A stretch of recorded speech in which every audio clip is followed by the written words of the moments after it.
ورحمة الله وبركاته نحمده ونصلي على رسوله الكريم أما بعد فقد قال الله تبارك وتعالى في القرآن المجيد أعوذ بالله من الشيطان الرجيم بسم الله الرحمن الرحيم ذلك الكتاب لا ريب فيه هدى للمتقين وقال النبي صلى الله عليه وسلم خيركم من تعلم القرآن وعلمه الہی رونق اسلام کے سامان پیدا کر دلوں میں مومنوں کے الفت قرآن پیدا کر۔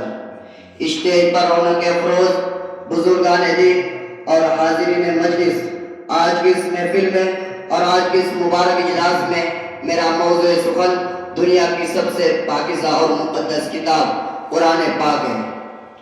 ہمیں چڑھتے سورج کی طرح یقین ہے کہ اس کا ایک ایک حرف سچا اور صادق ہے۔ وہ قرآن پاک جس کی زبان مقدس، بیان مقدس اور جو فصاحت و بلاغت کا ٹھاٹے مارتا سمندر ہے، جس کے متعلق ارشاد بانی ہے قرآن وہ کتاب ہے جس کے صادق اور برحق ہونے میں کوئی شک و شبہ نہیں، اور جس کے بارے میں محسن انسانیت حضور پاک صلی اللہ علیہ وسلم نے یہ ارشاد فرمایا تم میں سب سے بہتر وہ شخص ہے جو قرآن سیکھے اور سکھائے۔ دعا کیجئے کہ خداوند قدوس ہم سب کو قرآن پاک کی دولت سے مالا مال فرمائے، آمین۔ نوجوان دوستو، قرآن پاک رب کائنات کا مقدس عظیم قرآن پاک رب کائنات کا عظیم کلام ہے جس کی 23 سال کی قلیل مدت میں پورے عالم میں وہ انقلاب برپا کر دیا کہ بڑے سے بڑے فصحاء بلغا ادبا شعراء حیران و ششدر رہ گئے، جس کی آیتوں کو سن کر پتھر دل موم ہو گئے۔ دوستو، یہی وہ قرآن ہے جو رہتی دنیا تک کے انسانوں کے لیے سراپا ہدایت و رحمت ہے۔ یہی وہ قرآن ہے جس نے رسول کی رسالت کو احساس بخشا۔ یہی وہ قرآن ہے جس نے پزمردہ قلوب کو تازگی بخشی۔ ہاں، یہی وہ قرآن ہے جس کی برکت سے جنات و شیاطین کا آسمانوں پر جانا بند ہوا۔ یہی وہ قرآن ہے جس کی برکت سے عزت و رفعت کے شامیانے گر گئے۔ یہی وہ قرآن ہے جس کی بدولت محبوب حقیقی کی رضا نصیب ہوتی ہے۔ یہی وہ قرآن ہے جو سچائی اور امانت داری کا درس دیتا ہے۔ یہی وہ قرآن ہے جس کی بدولت عمر فاروق کو ایمان نصیب ہوا۔ یہی وہ قرآن ہے جس کی نظیر پیش کرنے سے ساری دنیا عاجز و قاصر رہی۔ یہی وہ قرآن ہے جس کا مثل پیش کرنے سے عرب کے فصیح و بلیغ زبان دانی کا دعویٰ کرنے والوں نے گھٹنے ٹیک دیے۔ یہی وہ قرآن ہے جس نے ضلالت و گمراہی کی دلدل میں پھنسی ہوئی انسانیت کو رشد و ہدایت کا پیغام سنایا۔ یہی وہ قرآن ہے جس کی حفاظت کا وعدہ خود خالق کائنات نے فرمایا۔ یہی وہ قرآن ہے جس کی تلاوت میں دلوں کے واسطے فرحت و بشاشت کا سامان ہے۔ یہ وہ قرآن ہے جس نے ذہنی قوتوں کو جلا بخشا۔ یہی وہ قرآن ہے جس کی برکت سے اجڑے چمن میں بہار پیدا ہوئی۔ محترم حضرات، آج کی اس نازک دور میں حفظ کلام پاک کو فضول سمجھا جاتا ہے، اس کے الفاظ رٹنے کو حماقت بتلایا جاتا ہے، کہا جاتا ہے کہ اس کا رٹنا اور بے سمجھے پڑھنا بے سود ہے۔ مگر افسوس اس قرآن پاک کے بارے میں ہمارا یہ خیال کہ جس کے بارے میں شہنشاہ بطحہ جناب محمد رسول اللہ صلی اللہ علیہ وسلم نے یہ ارشاد فرمایا اقرأ ورتقی ورتل کما كنت ترتل فی الدنیا فإن منزلک عند آخر آیت تقرأها۔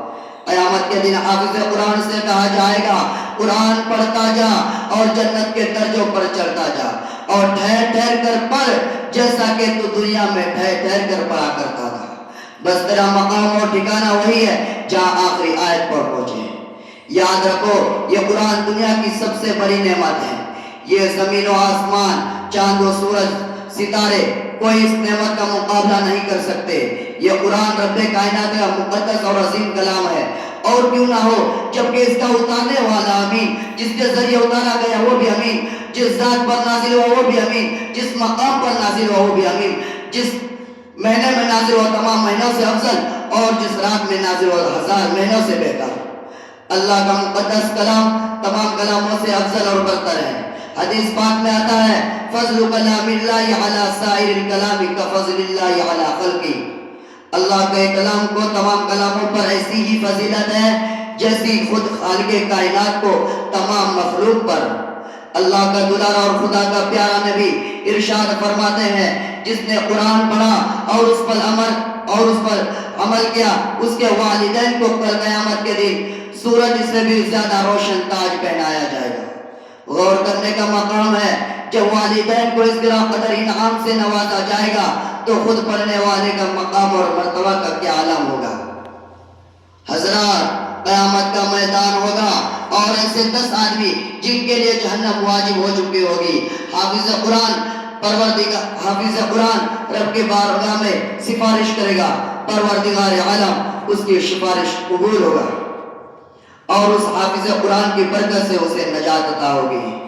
محترم حضرات، محترم دوستو، قرآن آئے تو زمان و مکان میں زندگی آئی، قرآن آئے تو عدل و مساوات کا پیغام آیا، قرآن آئے تو مذہب اسلام پھیلا، قرآن آئے تو کفر و شرک دم توڑ گیا، قرآن آئے تو قیصر و کسریٰ کا غرور خاک میں ملا، قرآن آئے تو باطل کے لہراتے جھنڈے ٹوٹ پڑے، قرآن آئے تو بہار حسن عطا ہوئی، قرآن آئے مجھے کہہ لینے دیجئے کہ قرآن آئے تو روشنی آئی، قرآن آئے تو احکام ملے، شریعت ملی، قرآن آئے تو امن و امان اور سلامتی آئی، قرآن آئے تو احکام ملے، شریعت ملی، قرآن آئے تو عزت و رفعت ملی، قرآن آئے تو ضلالت و گمراہی کی وادیوں میں بھٹکتے ہوئے انسانوں کو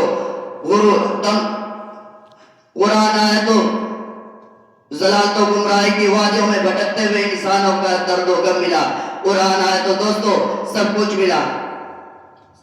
محترم حضرات، میں اپنی بات اور آگے نہ بڑھاتے ہوئے اسی چند کلمات پر اپنی تقریر ختم کرنا چاہتا ہوں۔ وآخر دعوانا